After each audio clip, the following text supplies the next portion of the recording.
18वां शिक्षा पत्र कल हमने संपन्न करके और 19वां पत्र प्रारंभ किया था, जहां श्री हरिराय जी ने सत्संग का महात्म्य निरूपित करते हुए जिस कठिन कलयुग के अंदर हम रह रहे हैं, इस काल की कठिनाई का वर्णन करते हुए ये आज्ञा दी कि इस समय में हमें उत्तम भगवदियों का संग जो है वो दुर्लभ हो गया है। परंतु ये बात भी सच है कि भक्ति जो होती है वो संग साध्य होती है, इसलिए ऐसा जो भगवदीय है उसके संग में रहने से ही हमारे अंदर भी भगवत धर्म के प्रति तत्परता और निष्ठा प्रकट होती है। ये निरूपण आपने द्वितीय कारिका पर्यंत किया। अब तीसरे श्लोक से, निजाचार्य पदाम्भोज सेविनस्तु सुदुर्लभाः अदम्भिनः कृष्ण सेवा कथा चिंतन तत्पराः। अपने श्री आचार्य जी के चरणारविंद को सेवन करिवे वारे और दंभ रहित तथा श्री कृष्ण की सेवा कथा के चिंतन करिवे में तत्पर ऐसे भगवदीय तो दुर्लभ हैं। टीका, और भगवदीय कैसे होए? जो अपने श्री आचार्य जी महाप्रभु जी के चरण कमल की सेवा में अहर्निश जाको मन होए, ऐसे अनन्य पुष्टि मार्गीय भगवदीय बहुत दुर्लभ है। अदम्भी होए, पाखंडी न होए, श्री कृष्ण की सेवा में तत्पर होए, श्री कृष्ण की लीला चिंतन में तत्पर होए, काहू के दिखावे के लिए सेवा न करत होए, मन सो शुद्ध होए, ऐसे भगवदीय तो या काल में बहुत दुर्लभ हैं। तो यहाँ आप ये आज्ञा कर रहे हैं कि भगवदीय कैसे भगवदीय का हमें संग करना चाहिए, तो उसके यहाँ गुणों को का निरूपण कर रहे हैं कि जो वैष्णव श्री महाप्रभु जी के चरण कमल की सेवा में अहर्निश जिसका मन हो, अर्थात कि महाप्रभु की आज्ञा का अनुसरण करता हो, स्वमार्ग में निष्ठ हो, महाप्रभु जी के सिद्धांतों के प्रति निष्ठ हो और अनन्य मन वाला हो, महाप्रभु में पूर्ण बुद्धि रखने वाला हो, ऐसा व्यक्ति। और जो अनन्य पुष्टि मार्गीय भगवदीय हैं, ऐसा भक्त दुर्लभ है। अदम्भी अर्थात जो अभिमानी न हो, पाखंड न करता हो, अर्थात वैष्णवता का ढोंग न करता हो, परंतु वस्तुतः वैष्णव हो, कृष्ण सेवा में तत्पर हो, सेवा के अतिरिक्त काल में भगवान के लीला चिंतन में जिसकी तत्परता हो, सेवा किसी को दिखाने के लिए न करता हो परंतु शुद्ध मन से करता हो, ऐसे भगवदीय इस कलिकाल के अंदर हमें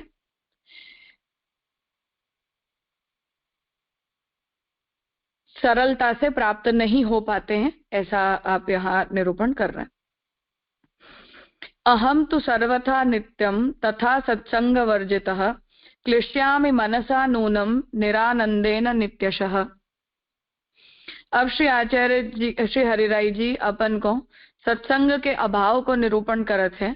जो मैं तो सर्वथा नित्य ऐसे सत्संग करी के वर्जित हूँ, तासो आनंद रहित मन करी के नित्य क्लेश पावत हूँ। टीका, और मैं कैसे हूँ जो सर्वथा नित्य सत्संग करी के वर्जित हूँ, मोको तो सत्संग मिलत नहीं, ताते मैं मन में बहुत क्लेश पावत हूँ, जो मोको भगवदीय को संग न भयो। जो भगवदीय को संग होए तो श्री कृष्ण सदा आनंद रूप हैं, तिनके आनंद को अनुभव होए, भगवदीय बिना आनंद करी नित्य रहित हो। तो श्री हरिराय जिन पत्रों को जब लिख रहे हैं तब आप प्रवास में विराज रहे हैं, इसलिए संभव है कि सेवा भी उपलब्ध नहीं होने के कारण और उत्तम जो भी उपलब्ध वैष्णव हैं उनके संग में ऐसी पूर्णता का अनुभव नहीं करने के कारण आप ये उद्गार यहाँ प्रकट कर रहे हैं। तो जो भगवदीय है उनके संग से ही भक्ति मार्ग में प्रेरणा मिलती है, कुछ विशेष भगवत सेवा करने के प्रति हमारी रुचि बनती है, तत्परता का भाव भी हमारे अंदर आता है। परंतु ऐसा न होने पर हम जो है वो इन भावों से रहित हो जाते हैं, इसलिए उसकी महत्ता का मुख्य रूप से यहाँ निरूपण करना चाह रहे हैं। बाष्प निस्सरणोपायम न पश्यामि महीतले, कोवा मदीय हृदय दुखम दूरी करिष्यति। शब्दार्थ, अश्रु के निकसवे को उपाय भक्त को पृथ्वी के तल में मैं नाही दिखत हूँ, तासो मेरे हृदय को जो दुख है तिनको कौन दूर करेगो। टीका, अब श्री हरिराय जी दीनता के आवेश में कहते हैं, जो मैं यह महीतल पृथ्वी में वास कियो, सो काहे ते कियो जब हरि शरण को उपाय न बनी आयो। काहे ते जो पृथ्वी ऊपर आए हरि शरण न करे ताको जन्म वृथा है। तो प्रहलाद जी श्री भागवत सप्तम स्कंद में कहे हैं, कौमार आचरित प्राज्ञो धर्मान भागवतान इह दुर्लभम मानुषम जन्म तदप्य अध्रुवमर्थदम। कुमार अवस्था में बुद्धिमान यह संसार में भगवत धर्म को आचरण करे। काहे ते जो मानुष जन्म दुर्लभ है, फेरी निश्चल नहीं है, तो हु अर्थ देवे वारो है।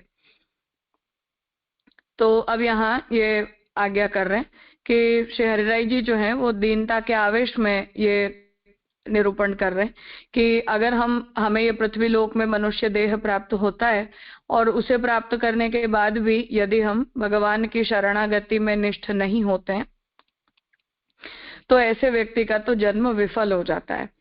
उसमें श्री प्रहलाद जी के वाक्यों का यहाँ निरूपण कर रहे हैं कि प्रहलाद जी ये आज्ञा दे रहे हैं कि कुमार अवस्था के अंदर ही जो व्यक्ति बुद्धिमान होता है वो इस संसार में भगवत धर्म का आचरण करता है, क्योंकि यही अवस्था है हम जब हमारा शरीर शक्ति संपन्न होता है, कार्य करने के लिए योग्य होता है, इसी काल में जो कुछ भी हम करना चाहते हैं वो अपने उद्धार मार्ग के लिए कर सकते हैं, क्योंकि ये मनुष्य देह हमें बार बार प्राप्त नहीं होता है। और एकादश स्कंद में जनक विदेह कहे हैं, दुर्लभो मानुषो देहो देही नाम क्षण भंगुरः तत्रापि दुर्लभम मन्ये वैकुंठ प्रिय दर्शनम। देही जीव को यह मनुष्य को देह दुर्लभ है और क्षण भंगुर है, तामे हूँ भगवत भक्त को दर्शन दुर्लभ मानू हूँ। यह वाक्य तय यह मनुष्य देह महा उत्तम है। कौमार अवस्था में प्रभु की शरण करी भगवत धर्म करनो उचित है। काहे ते जो क्षण में भंग हो जाए तो अंतकाल समय कछु नाही बनी आवेगो, फेरी यह देह मिलनो दुर्लभ है। तो एकादश स्कंद में भी जनक ये आज्ञा कर रहे हैं कि मनुष्य देह हमें दुर्लभता से प्राप्त होता है और वो भी नाशवंत है, और ऐसे समय में यदि हमें किसी भगवत भक्त का भी संग प्राप्त हो जाए तो वो बहुत उत्तम स्थिति है। तो इस वाक्य से भी ये मनुष्य देह बहुत उत्तम है, इसलिए इसी अवस्था में हमें भगवत धर्म का आश्रय ले लेना चाहिए, क्योंकि अगर इस समय हम कुछ भी भगवत धर्म नहीं करते हैं तो बुढ़ापे में जाकर या मृत्यु के समय हमें भगवान याद आते भी नहीं है।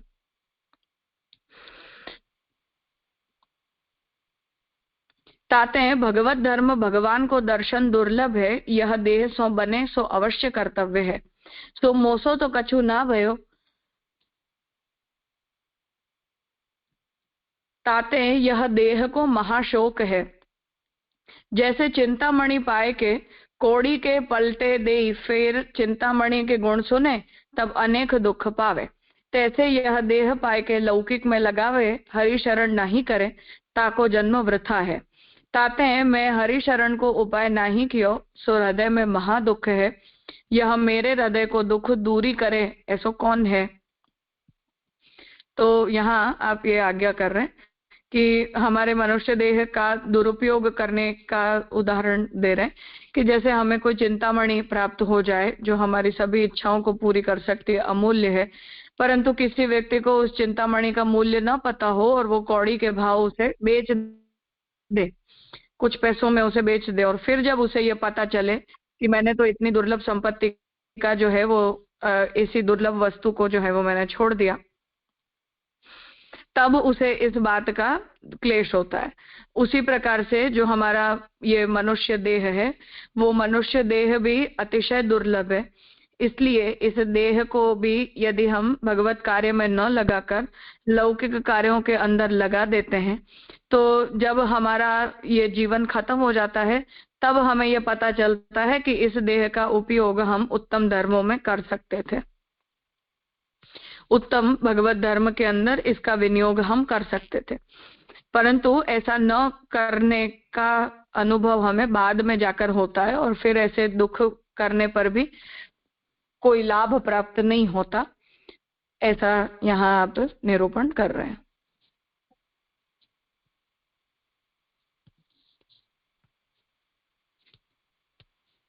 हाँ स्वाति बहन। राजा थर्ड श्लोक में जो आप लास्ट लाइन में है ना कि मन सो शुद्ध होए, तो मन से शुद्ध हो, अदम्भी होनो, पाखंडी नहीं होनो, वो तो पता चले, लेकिन मन से शुद्ध हुए कैसे पता चले? वो तो खैर व्यक्ति के वाणी, उसके आचरण और उसके व्यवहार से पता चलता है। तुरंत पता नहीं चल सकता है, पर हाँ कुछ समय में समझ में आ सकता है।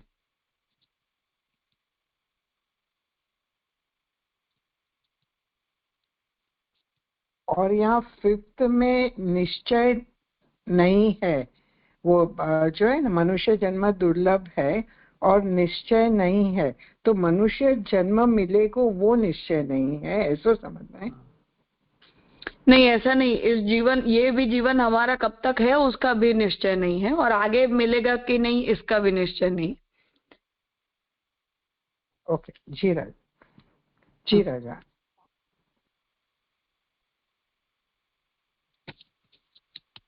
हाँ प्रणव भाई।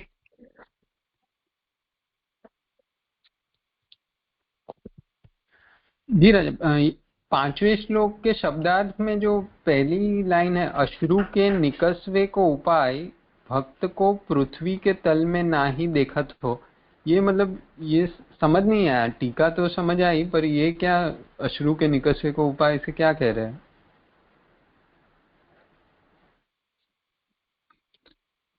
अर्थात कि हरिराय जी को इस बात का दुख हो रहा है कि इस पृथ्वी लोक के ऊपर ये जन्म मुझे मिला, ये देह प्राप्त हुआ, फिर भी मुझे कोई भी उत्तम, ये मेरा जो ये जीवन का जो भाग्य है वो कैसा है ये समझ में नहीं आता है। तो ऐसा जो आप आज्ञा कर रहे हैं उसे दीनता के आवेश में ये बात कही गई है, ऐसे करके गोपेश्वर जी समझा रहे हैं।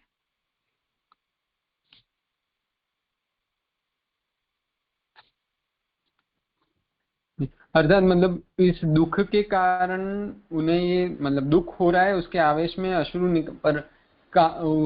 पर उसका उपाय नहीं मिल रहा है, इसलिए पृथ्वी के तल में ना ही देखा, तो ऐसे कह रहे हैं। हाँ जी राजा, प्रणाम।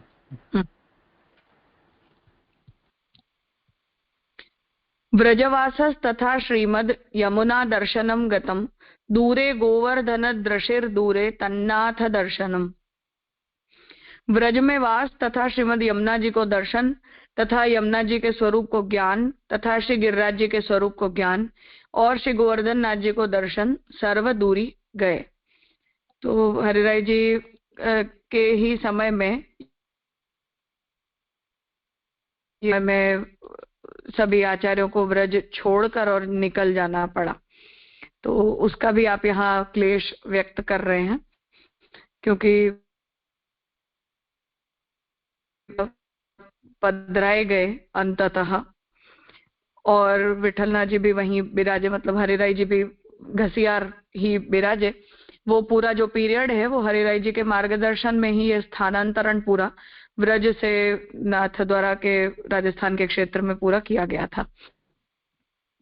तो वो पीरियड क्योंकि श्री हरिराय जी ने बिताया है, अर्थात आपका प्राकट्य तो गोकुल में हुआ, कुछ समय गोकुल विराजे, फिर गोकुल को छोड़ देना पड़ा, गोकुल छोड़कर और राजस्थान के क्षेत्रों में आना पड़ा, इतना लंबा संघर्ष भी हुआ, और फिर पुनः व्रज में वापस लौटने की भी कोई संभावनाएं दिखाई नहीं दे रही हैं।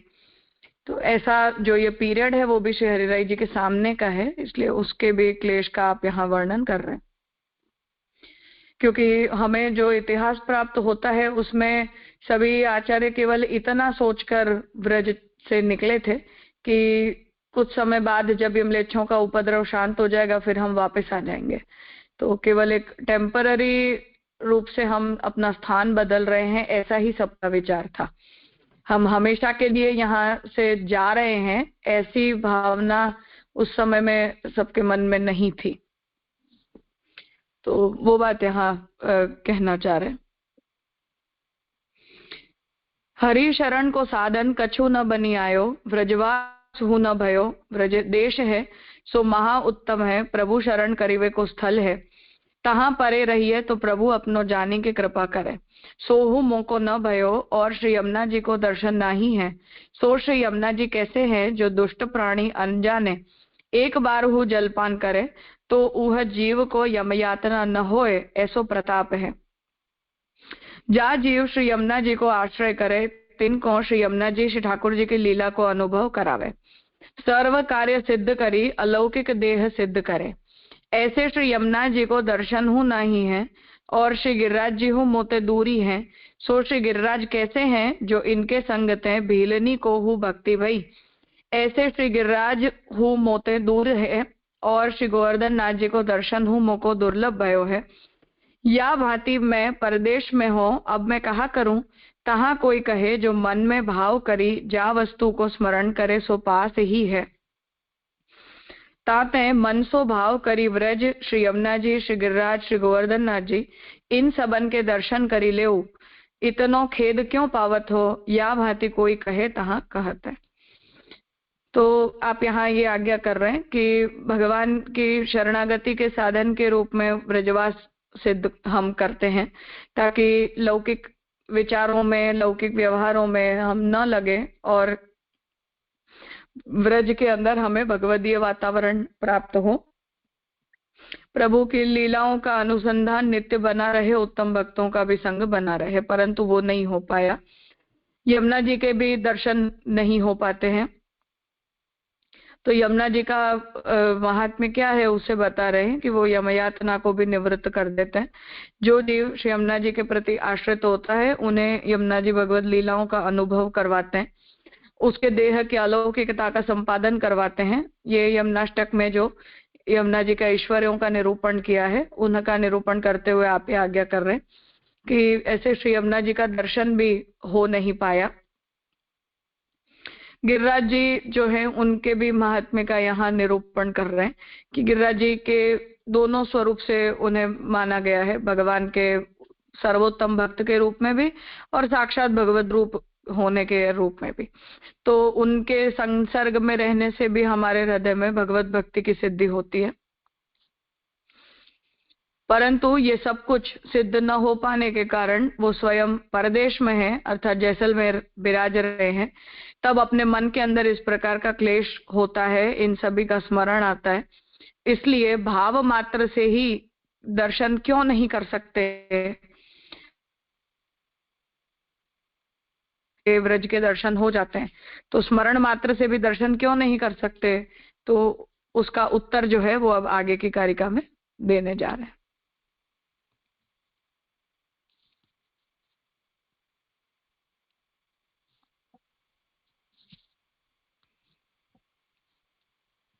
विषयाक्रांतितो दूरे भगवद् भाव संततिः, देशांतर स्थितस्याद्य दूरे संगः सताम अपि। शब्दार्थ: विषयाक्रांति सो भगवत भाव को विस्तार दूर रहो, और अब देशांतर में रहो, ऐसो जो मैं ताको सत्पुरुष को संगहु दूर रहो। टीका: विषयाक्रांति सो देह भरी रहो होए, तिनको भगवत भाव बहुत दूरी है। जिनको हृदय शुद्ध होए, अष्टप्रहर लौकिक नाही स्फुरे, मन में भगवत स्मरण रहे, तिनको भावना सो सगरी वस्तु सिद्ध है। और मोको विषयावेश करी भगवत भाव दूरी है। अनेक देशांतर में स्थित हो, तासो अनेक प्रकार के लौकिक प्रवाही सृष्टि को संग है। भगवदीयन को संग मोते दूरी है। भगवदीय मिले तब उनसो मिली के भगवत भाव विचारे, सो मोते दूरी है। ताते मन में खेद बहुत होता है। तो यहाँ पे आज्ञा कर रहे हैं कि हम भाव द्वारा, जब हमारा भाव जो है वो विषयाक्रांत से निवृत्त हो और हमारे चित्त के अंदर सांसारिक विषयों की स्फूर्ति न रहती हो, परंतु जब हम स्वयं ही ऐसे विषयाक्रांत चित्त वाले होते, तब हमारे चित्त में मन के द्वारा भी हमें भगवत स्मरण नहीं हो पाता है, भगवान का चिंतन नहीं हो पाता है। तो ऐसी स्थिति में हम दूर रहकर भी, जिनके हृदय में नित्य ही भाव बना रहता है,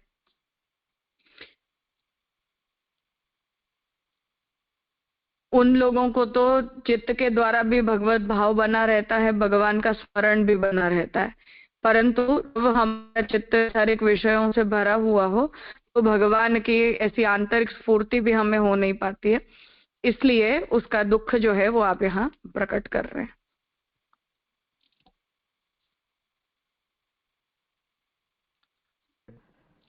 राइट, सॉरी, हाँ लेकिन ये श्लोक समझ में नहीं आयो, क्योंकि हरिराय जी कह रहे हैं वो क्यों ऐसे, means I don't know whether I should say और नॉट, कि विषयाक्रांत सु भगवत भाव से दूर हूँ, वो देशांतर है, वो समझ में आयो, सत्पुरुष को संग नहीं है, लेकिन वो इतने उच्च कक्षा के होने के ये दीनता के भाव कर रहे हैं ऐसे। हाँ, वो उनकी दीनता है अपने खुद के स्वयं के प्रति, इसलिए वो तो स्वयं अपनी दीनता प्रकट कर रहे हैं। और बाकी हम जैसे जीवों के हृदय के जो भी भाव हैं या हमारी जो भी स्थिति है उसका ये अनुवाद है। ओके ओके, हाँ हमारी, अरे आप नहीं, हमारी स्थिति का अनुवाद है तो वो बराबर है, लेकिन वो खुद ऐसे लिख रहे थे ना, वालिये संशय भरा। जी राजा, क्लियर। हाँ, वो तो दीनता सागर है, इसलिए हरिराय जी स्वयं अपने लिए हमेशा ही ऐसी बात करते हैं, पर हम जब उन्हें पढ़ते हैं तो हमें ऐसा समझना चाहिए कि वो हमारे भाव का अनुवाद कर रहे हैं। जी जी राजा, सरस बात। राजा, और ये पूर्व श्लोक में, ये जो छठे श्लोक में गिरिराज जी के प्रसंग में इनके संग थे भीलनी को हु भक्ति भई, ये प्रसंग कोई वार्ता जी का है? गर्ग संहिता में आता है। अच्छा। हम्म।